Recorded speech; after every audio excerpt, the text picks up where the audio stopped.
So next we're going to look at dividing fractions, and the way we can remember this is KFC, which stands for keep, flip and change.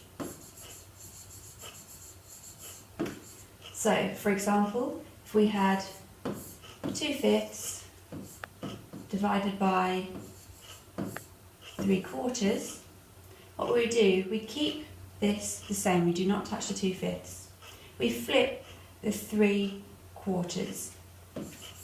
So we keep, we flip, and then we change the sign. So the divide becomes a multiplication because it's the opposite.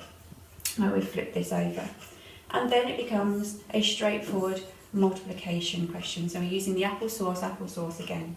So we've got 2 multiplied by 4, which is 8, and 5 multiplied by 3, which is 15. So we're going to continue with dividing fractions. This time we're going to think about using a mixed number and a whole number. So for example, we could have 2 and 2/3 divided by 2. These questions come up quite frequently on the stats paper. So the first thing we need to look at is changing this into a top-heavy fraction, and then changing that into a fraction. So this becomes 3 times 2, which is 6, add the 2, which is 8, over the 3. That denominator stays the same.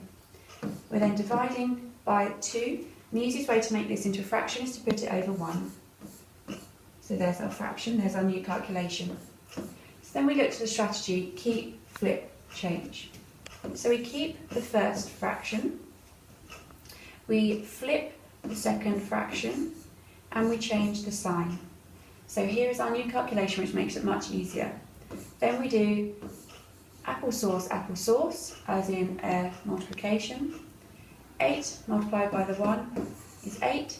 3 times 2 is 6. Now because we had a mixed fraction here, we tend to have a mixed fraction at the end. So we need to change it back into a mixed fraction. So we see how many parts can fit into the number on the top. So how many parts of the denominator fit into the numerator. I can see that this is 1.